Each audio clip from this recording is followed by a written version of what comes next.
tunaangalia kitu kinachoitwa ukarimu. Ukarimu ni kati ya kitu ambacho ni muhimu sana katika maisha yetu ambayo tunayaishi leo hapa duniani.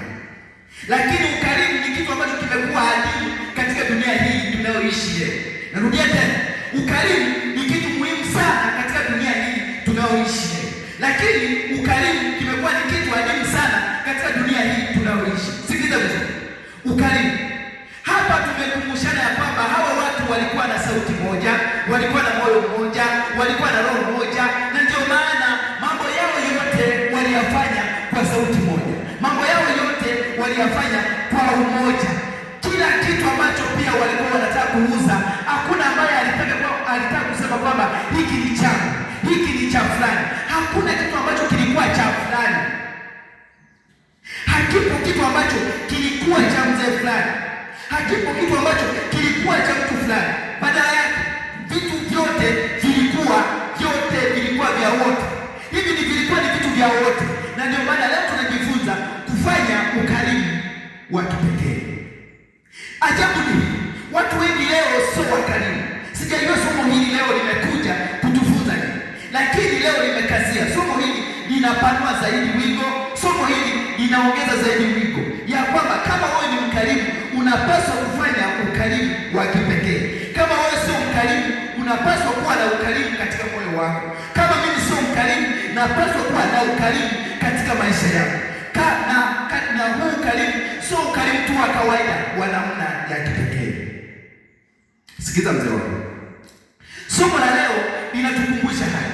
Hili ukarimu wa kipekee, hili mimi niwe na ukarimu wa kipekee. Moja, usio ukarimu, usitoe kwa kujionyesha. Mathayo sura ile ya 6 mstari wa 2. Usitoe kwa kujionyesha.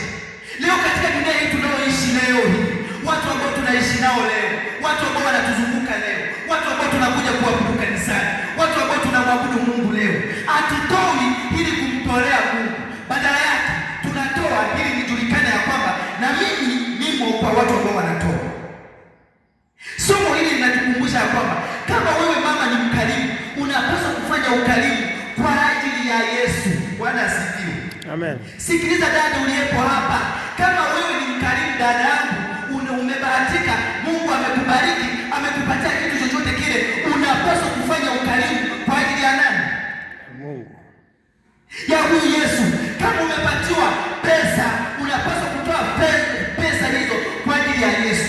Kama umepatiwa muda wa kumtumikia Mungu, unapaswa, muda pia ni sehemu ya ukarimu, unapaswa kumtumikia Mungu kwa ajili ya Yesu.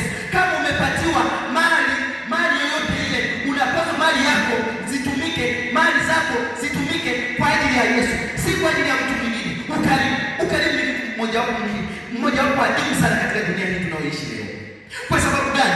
Dunia hii tunaoishi leo ni dunia ambayo imejawa na ubinafsi, ni dunia ambayo imejawa na uchovu. Kwa hiyo ukarimu leo ni mada pana sana, na ni mada ambayo leo hii watu wengi leo tumejawa na ubinafsi katika mioyo yetu. Ndio ajabu ambayo mimi naliokopesha hapa, ndio ajabu ambayo naogopa hata kulisema somo hili, kwa sababu hata tunapojitathmini hata sisi sio wakarimu.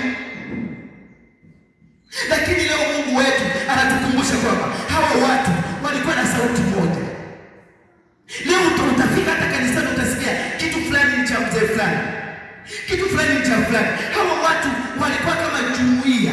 Biblia inaita jumuiya. Walikuwa jumuiya, mzee wangu. Walikuwa vitu vyote ni vyao. Hakuna cha kusema kwamba ile gari ni ya fulani. Gari zote zilikuwa ni za jumuiya. Gari zote zilikuwa ni zao.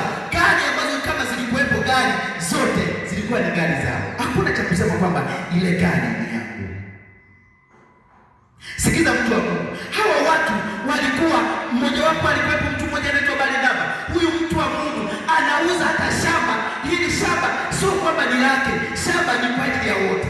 Hakuna cha kupunja shilingi fulani. Hakuna cha kusema kwamba mimi nilimtafuta daraja. Hakuna cha kusema kwamba mimi nilipambana mno. Sio chako.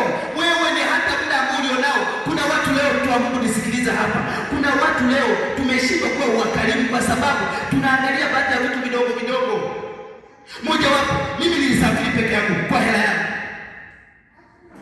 Mimi kabisa ndiye niliyejitolea katika kanisa hilo. Mimi ndiye niliyejitolea hata kwa simenti zile. Mimi ndiye niliyejitolea hata kwa unaiona leo kanisani. Mimi sikiliza mtu wa Mungu. Ni kweli kila binadamu katika dunia hii ameumbiwa kitu kinachoitwa umimi. Binadamu yeyote yule unayemuona duniani ana kitu kinachoitwa umimi. Na kitu hiki anayekiua ndani ya mioyo yetu ni Yesu. Amen. Sikiliza mtu wa Mungu. Ukarimu halisia ni ukarimu ambao unajumuisha mtu anatoa, sio kwamba anatoa tu fedha, sio kwamba tu anatoa pesa mfukoni, bali anatoa kwanza pia na moyo wake. Ili ukarimu leo ujumuishwe ukarimu, tuite kwamba huyu mtu uite wewe umetoa kwa ukarimu, lazima hata moyo wako umaanishe kwamba umetoa. Hata kitu chochote kile ambacho kilikuwepo ndani ya moyo wangu, hata kama mimi nimewakarimu wageni, hata kama mimi nimewasaidia wageni, hata kama mimi nimewakarimu watu fulani, ijulikane ya kwamba nimewakarimu kutoka ndani ya moyo. Ukarimu unajumuisha moyo, sio fedha kutoka mfukoni, sio pesa kutoka mfukoni, sio pesa kutoka mfukoni. Eti nimetoa shilingi fulani, eti nimetoa shilingi fulani.